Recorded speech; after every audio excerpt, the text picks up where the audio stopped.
Good morning. Good morning, beauties. Today I'm feeling into Pluto, actually. And again, this is not an astrological show, and I'm not an astrologer.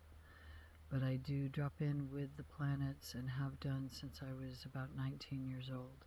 So I have a deep interest and a maybe slight ability in understanding the planets and astrology. But we are in a very Plutonic time. We are in a time where the Pluto aspects of our reality are being highlighted. And Pluto, for anybody who doesn't know about Pluto, Pluto is the planet that is calling into our consciousness the underworld, the god Pluto, or Hades, who resides over or is ruling the underworld according to a particular version of the human story. And there are other names for Pluto, I imagine, that go across the globe, right? The guider, or the guide for death, right? The being or the metaphor for the things that we often like to keep covered up. And Pluto, or any version of Pluto, typically lives inside the Earth, right? Beneath the surface, so to speak. So when we as individuals or humanity goes through a Pluto deep dive, right, we have to up level and look at those things we've kept covered up, right, those parts of ourselves. And I believe and feel and know that right now humanity is going through a Pluto cycle, right? Even if it's not reflected in the astrology, which it is. We have another something like 19 years with a Pluto in Aquarius cycle. But even if we know nothing about astrology, and we don't have to, because we have it all inside of us. That's what this whole, sharing here is about. It's about you are the medicine. I am the medicine. We have all of this information inside of us if we just take a beat and pause and learn how to listen to the deep wisdom of our own bodies, right, of our own body, and begin to embody the learning of what we know and walking on earth with it. Right now we're being called to look at, with our outer eyes and our inner eyes, all the things that we have buried, right? I gave a talk once, and the title was "The Message is in Your Mess." The message is in the mess. Now, the mess isn't something bad, right? Just like this idea of good and bad, darkness and light. We need all of it, right? We need all of it. And when we are in a big Plutonic cycle, as humanity is right now, right, it may feel and can feel very chaotic, very anxiety producing, very frightening even, if we're only looking with our outer eyes, if we're only listening with our outer ears. Also, if we're only tuning in to one station, right? The mainstream station is proliferating fear nonstop, 24/7.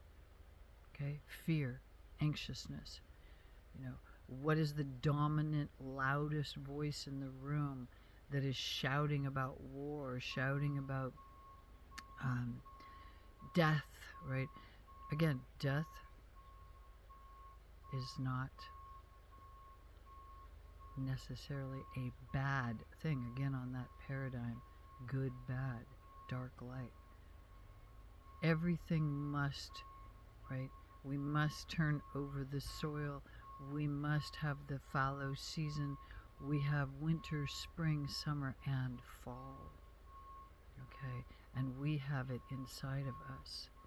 So this dark night of the soul time, right? This Pluto time is a time when we're being called to pause, to observe internally, to take the time to breathe slowly, deeply, to tune out the static, to learn about where does the static live in your body? Where is the static? Right? One of the practices that I promote for myself and I share with clients and with anybody, right, is to, when I say clients, right, I'm talking about, yes, people who come to me and to receive what I have to offer, but I'm always receiving from each one of them, right? It's not an above, below. It's a reciprocal relationship. It's this figure eight. It's this eternity symbol, the 8 turned sideways, right? Which is, again, part of what we're in right now, is to learn this giving, receiving, all right? And that includes birthing and dying, right? And so what needs to be looked at with your internal self, your internal eyes? What needs to be listened to inside of you right now? What needs to die, right? And to be allowed to be put on the compost pile and allowed to break down and become gold, become something new, become new soil. Anybody who farms knows about what a compost pile does. And back to what I share with clients, friends, beloveds, is this pause, right?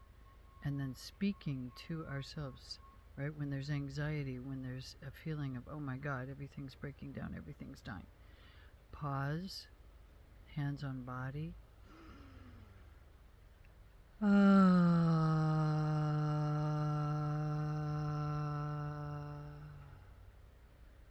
Right? If you can, close your eyes. 3 long, slow, deep breaths, just like I just did. And then to ask yourself, hey, what's actually going on? You're saying this out loud. What's actually going on? You're saying it out loud to yourself. You may turn your chin down, look down and in. Any gesture with the body where you let yourself move down and in, right? So dropping the head is a wonderful gesture, because when we're only looking out and we have our eyes wide open, right, it's this, oh my God, what's going on out there? Close the eyes, down and in. What's really going on? Okay, that's when you are perhaps alone somewhere. You're able to pause completely. The second and another beautiful practice that I love, lie down flat on the ground, on the floor, wherever you are, in your kitchen, in the living room. If you have the ability to do that, right, lie down flat on the ground. Give it up. Surrender. Palms up. Again, the slow, deep breath in. The exhale with the ah sound, A-H-H-H. Start developing that oxytocin in response to that, right? The cortisol, what's going on, right? Fear-based. Drop it. Now, sometimes you might be driving in your car, right? You might have invested some of your energetic, beautiful treasure chest of energy in listening to the news, or having, thoughts that are like the news running through your head.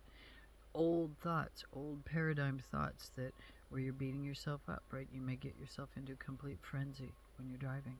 And so you can't lie down flat on the ground. You can't close your eyes, right? You can't necessarily put both hands on your body.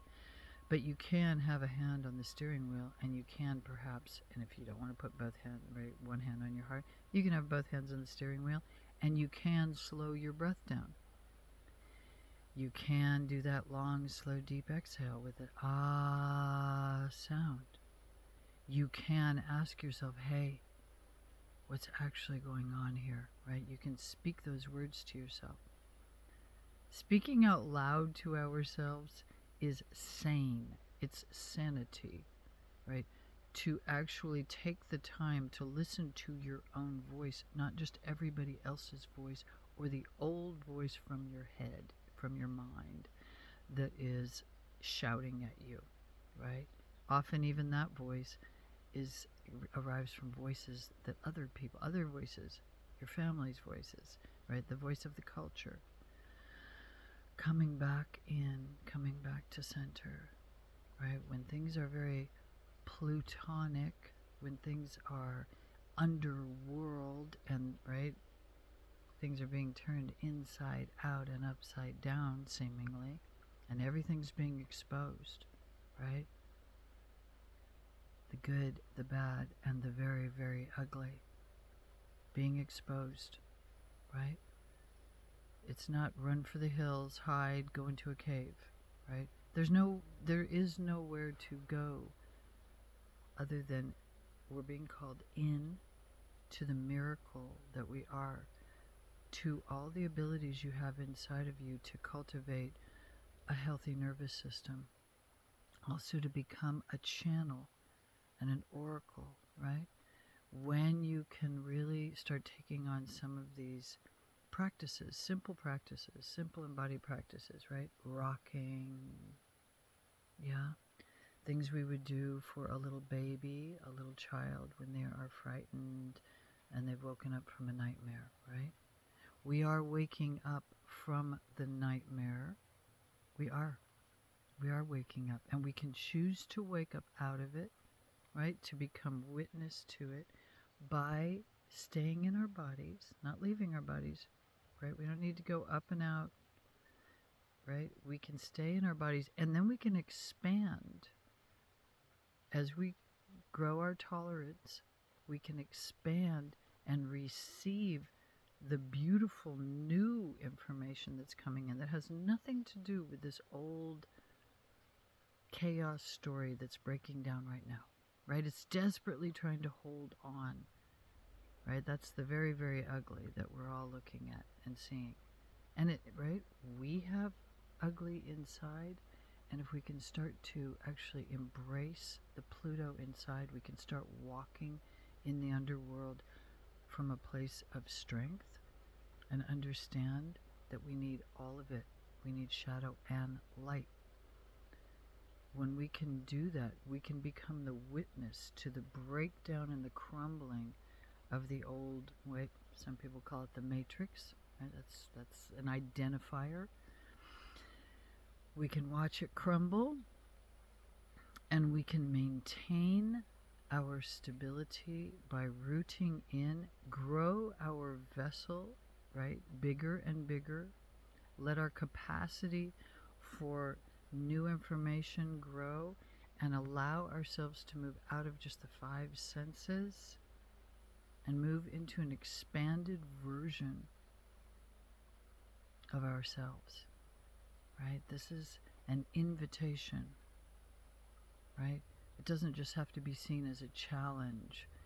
Challenge is not bad, right? It's beautiful to consciously challenge ourselves and rise up into discipleship, or otherwise known as discipline, because we wish to refine ourselves, make ourselves more fine. Okay? So, ultimately, right, we're going to keep talking about becoming the oracle, being, allowing the channel, allowing yourself to be the channel, right? You already are a channel, right? But to become conscious, awake, and aware, right? Darkness and light, giving and receiving, so-called good and bad, angel and devil, right? Listening carefully, and then perhaps coming into this centered, embodied space, and noticing, oh yeah, there's my little quote-unquote devil, right? Trying to coax me into believing that I'm not good enough, that I'm lacking, right? That I'm not beautiful. Yeah. And then there's the angel, and sometimes the angel can go, right? We can go, no, I'm never, ever going to look at those parts of myself, and I'm only going to be over here. It's all light, it's all love, it's all light, it's all love. Absolutely defying the part of ourselves that needs to be known. And if we ignore that part, we see that happening on the big stage of humanity, in particular in the West, right?